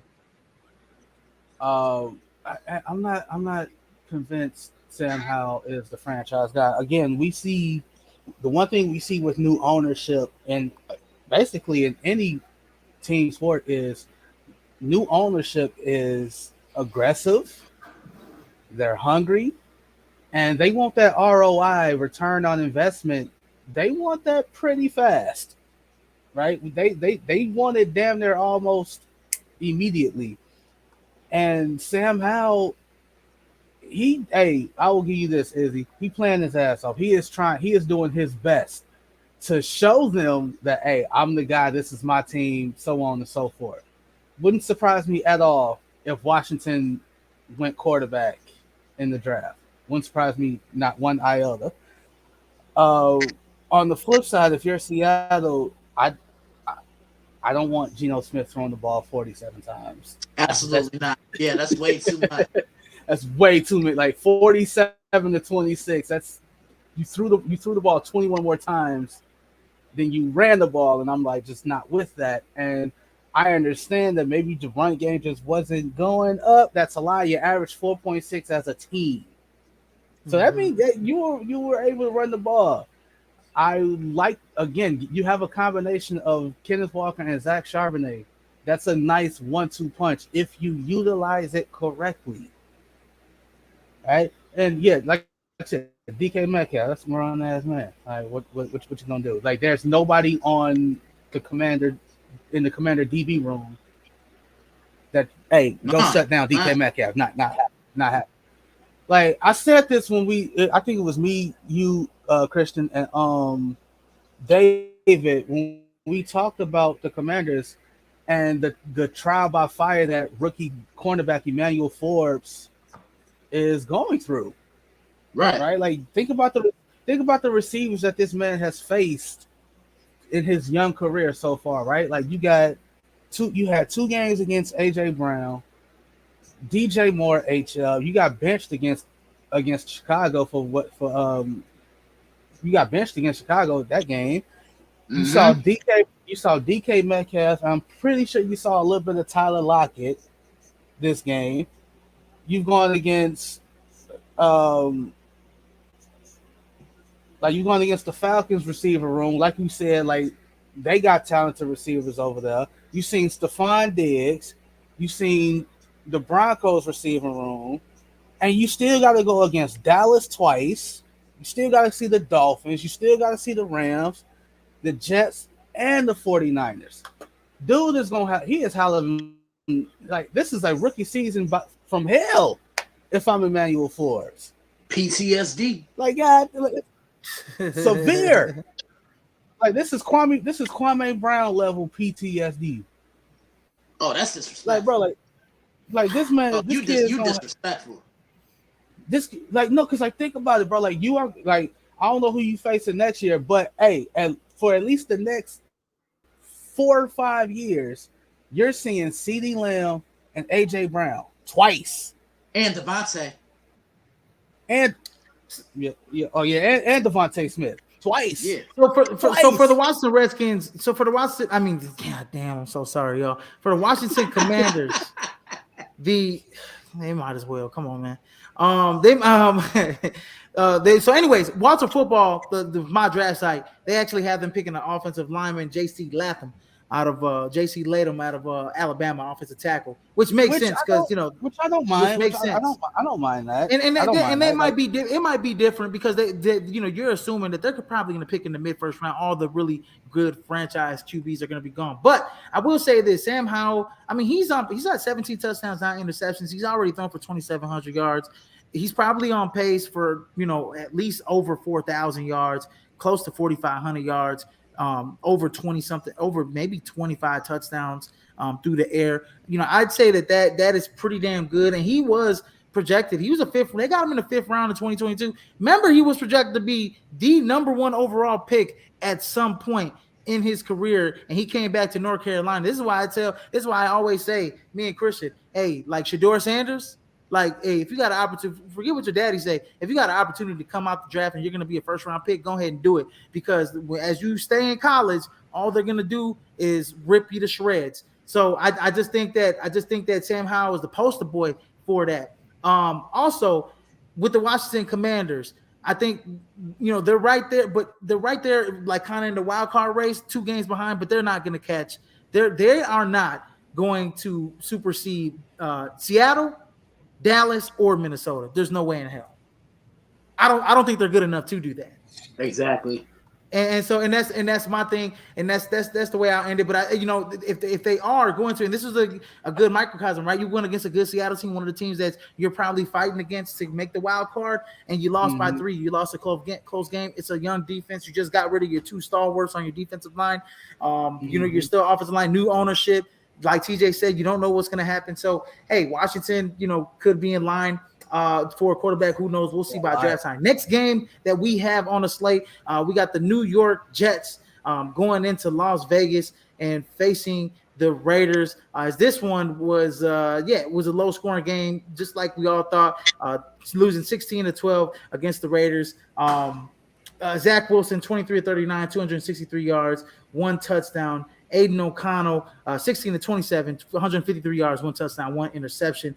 Zach Wilson with the lone interception. I believe that was towards the end of the game there. I think it was a big interception too, if I'm not mistaken. He was the leading rusher on the team, 4 carries, 54 yards. Josh Jacobs with a really nice game, 27 carries, 116 yards, no touchdowns. Devontae Adams, 6 catches, 86 yards, no touchdowns. Michael Mayer with the big touchdown late to go up. By 16 as it was knotted up 9-9 at that point. Garrett Wilson, 9 catches, 93 yards. Thoughts on this game? I'll start with TJ on the Sunday night game.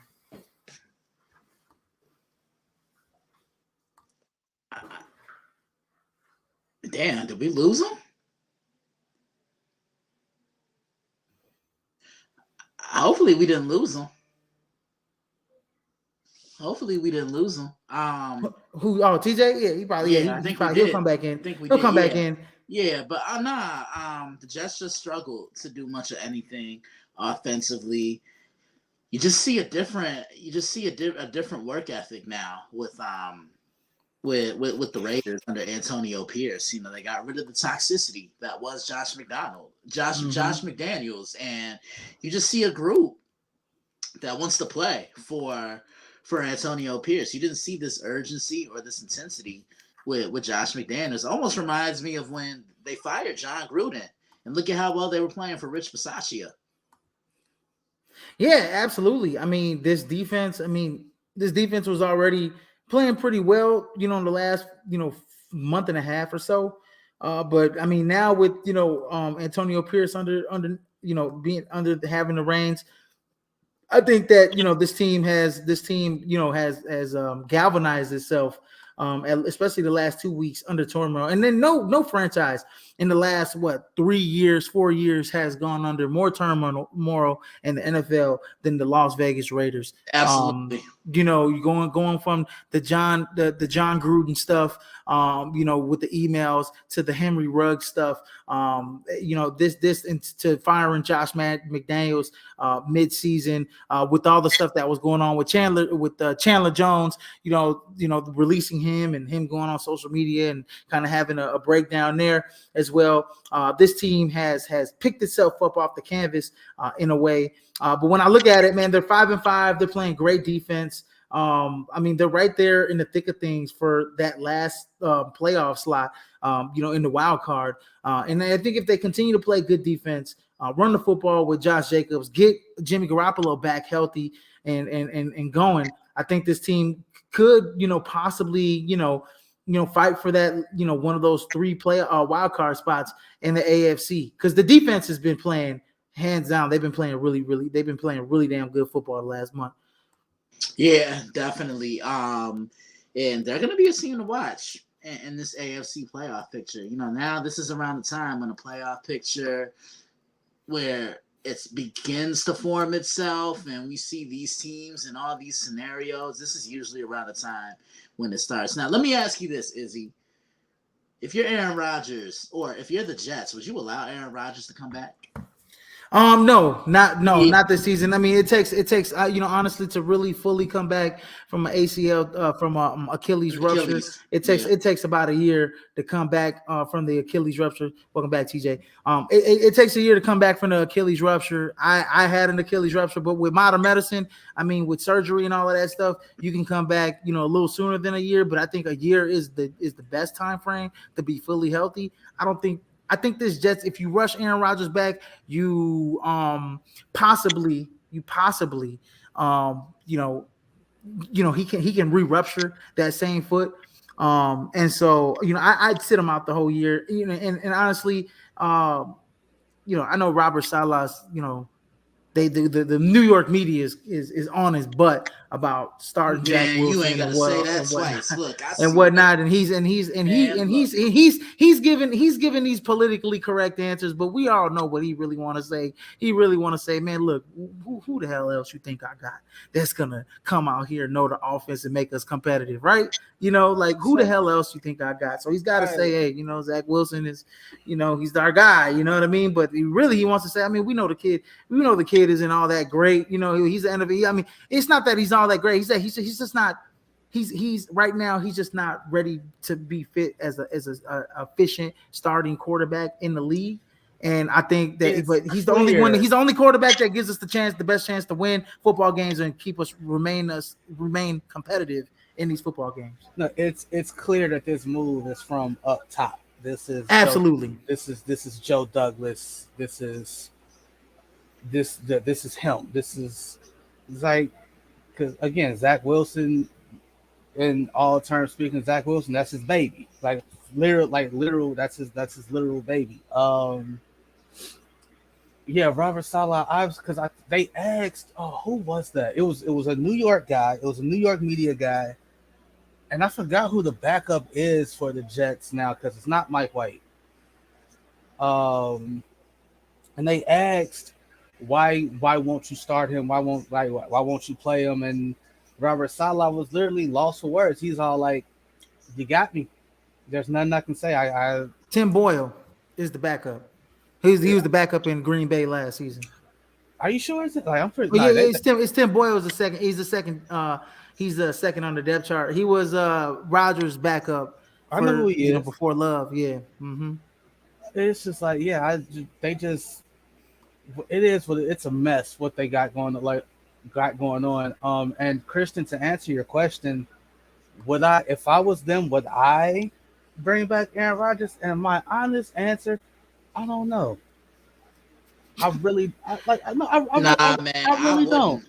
I I really wouldn't. don't. I Because wouldn't. like I'm looking at it like this, right? Like they're still so like it's one thing if the season was like if the season just went completely down the drain and they have no shot at the playoffs. They're still in this thing, right? Like they still in it. So if you're that desperate, then obviously we know what the situation is, right? We know what's gonna happen. Like if they're desperate and they're still in it, and it's like week 15, 16, 17, 18, and they're like, hey, we gotta win like the next 2 out of 3 games to clinch that spot. Oh yeah, his ass out there. He playing. We know he playing. Like we know he's playing. But at the same time, I don't know. I don't know. I would. I'm more inclined to be with y'all in terms of no, I'm not doing it because I'm thinking bigger picture. I'm thinking next season this versus the rest of this season because like y'all said, like when he comes back, it's like 4 or 5 games left. And then by that point, it's almost like, what's the point? Right. What's the point? You guys might not even be, and you can't even say that those last 4 or 5 games are going to be wins. And if they only have 4 or 5 games, I mean those last 4 or 5 games, what Patriots, Browns, Commanders, Dolphins, Texans, all teams that are except for the Patriots, all teams that at least 4 of those 5 teams are in the playoff picture right now and are competitive.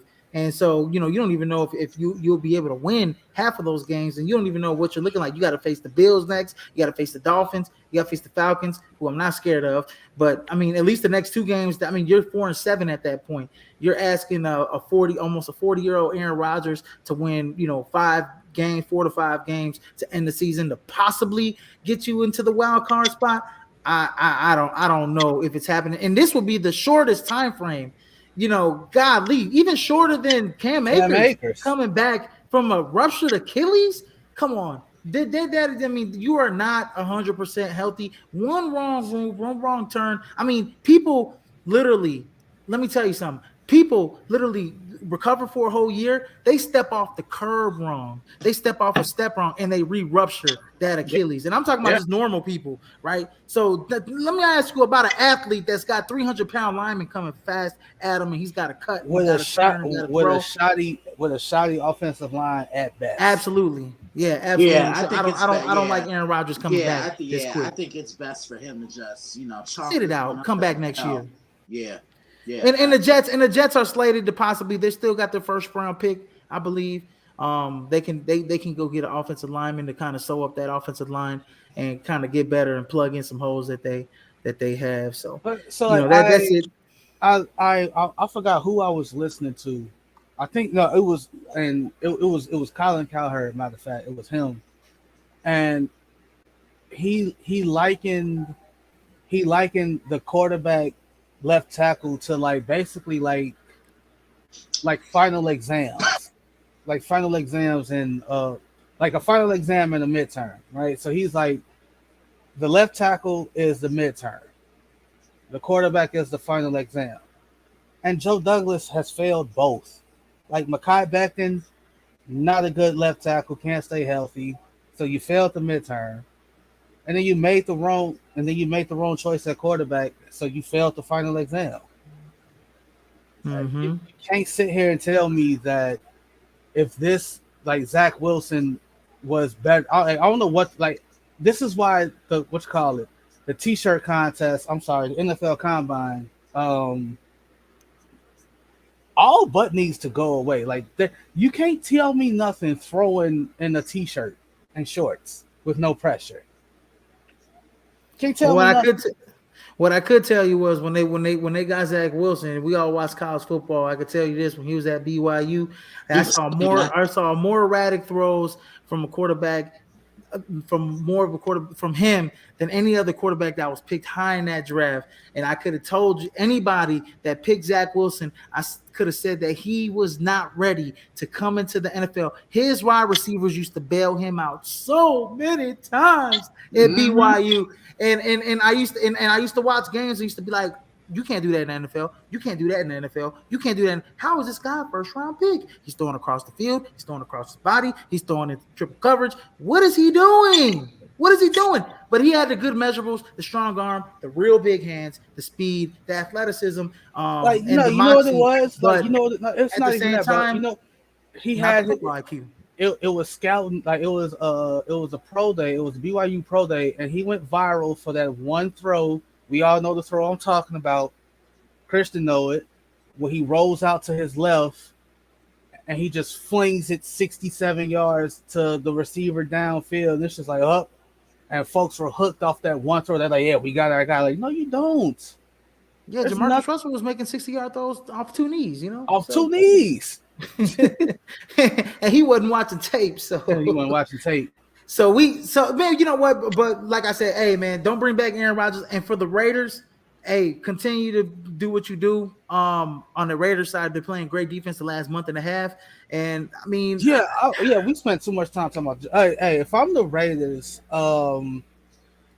again, I think this is one of the few teams that actually new ownership should probably be a thing. Yeah, Mark Davis, you got to go, bro. You got to sell. He ain't selling the team. I know. He ain't doing all that. He ain't doing all that. Come on now. I know. But Daddy sent him up real well. Hey, but here's the thing. Like, I think it's very telling. I think it's very telling that the last two interim head coaches, the last handful of interim head coaches the team has played hard under. It's like, think back to when they fired I forgot who it was. John Gruden. No. When the guy that Hugh Jackson took over for, they fired him and Hugh Jackson took over. And Hugh Jackson coached them to like 8-8, I think. I forgot who that, but it's like that. I think it was Lane Kiffin. It was Lane Kiffin, yeah. Okay, yeah. So like you fire Lane Kiffin and you name Hugh Jackson the interim, and the team, boom, hits a spark, right? You fire John Gruden and Rich Bisaccia takes over. What happens? Boom, spark, playoffs, right? We all on here saying, "Hey, Rich Bisaccia has done enough to at least get the job for the following season," and you hire Josh McDaniels. And then you fire him, and then now what happens? You name Antonio Pierce the interim head coach. 2 games. What do we see? We see more passion and more life in 2 games under Antonio Pierce than we saw under Josh McDaniels. So I'm hoping Mark Davis, hey man, be smart and be like, hey, they play hard for this guy. I'm not gonna make the same mistake twice. Hey, AP. I'm going to take this interim tag off you. I'm going to name you the full-time head coach. I actually would love that for him. I actually would love Rick Bisaccia to also get some consideration to be an NFL head coach at some point in time. He's always, last 2 gigs, he's been the offensive head. Last 3 gigs, I think he's been the associate head coach, even though he's like a gem as a special teams coordinator. But as a head coach, what did we say? What did you say, Christian, earlier? That you got to rely on your defensive coordinators, your offensive coordinators. You don't necessarily call plays. Yeah. You just have to be a leader of the team. Yeah. And I think Rick Bisaccia showed that as the Raiders head coach. Yeah, he did. And I was so surprised he did not get brought back by Mark Davis, because I don't think that they would be going through these issues right now. Yeah, and the way I look at it, if you're still gonna call plays as a head coach, you don't need to be a head coach. Just stick to being a coordinator. Because when you're a head coach, like I said, you have to worry about the whole team. Mm-hmm. Absolutely. But that's a wrap on week 10, man. We got the Monday Night Football going on as the Denver Broncos up 10-0 on the Buffalo Bills. 9-6. Is it 9? Is it 9 now? 9-6. Oh, okay. I thought it was 10-0. I thought it was 10-0 now. They missed the extra point. They missed the extra point, and Buffalo just scored a touchdown. Yeah, so Interesting times there, Monday Night Football. So we'll keep it like. Who you guys think? Who you guys got winning the rest of that game? I'm around with Buffalo. Yeah, I think Buffalo makes some adjustments, but like I said last week, this is a weird football team. Like seriously, this is it's a bunch of weird teams in the league. But TJ, come on, realistically, look at how good Buffalo was playing after that loss to the Jets. Izzy and I were excited, and we were giving each other some virtual dap. And I'm just saying to myself, some virtual dap. Yeah, some virtual dap, and because they were running the football, and it looked like they were turning the page, and they're a shell of themselves now. After that, because I think what set them back was that loss against New England. There was no way that they should have lost that game to the Patriots, and this continues just to be the problem. I think Sean McDermott is the issue. Look at it like this. Look at it like this. Every team that's gone to the Super Bowl, Bruce Arians, Andy Reid, Sean McVay, Nick Sirianni, they're all offensive-minded coaches. Sean McDermott is a defensive mind. I think Buffalo needs to relieve Sean of his duties and get an offensive-minded coach.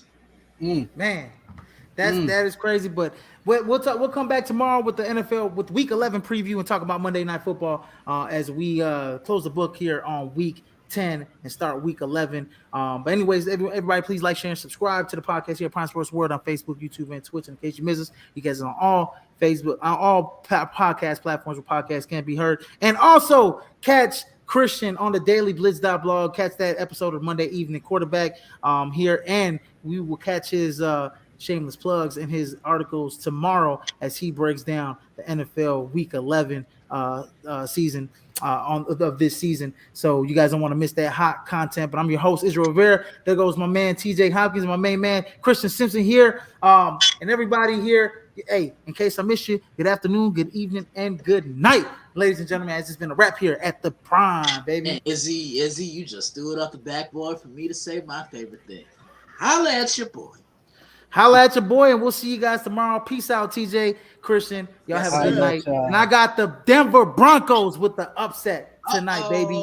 And hey, David, if you're watching and you're listening, I can't wait to have you back next week, my man. As David's still on vacation, he'll enjoy be back his normal duties and enjoy that vacation down there in sunny California, baby. Peace out, guys. Have a good night. Yes, sir.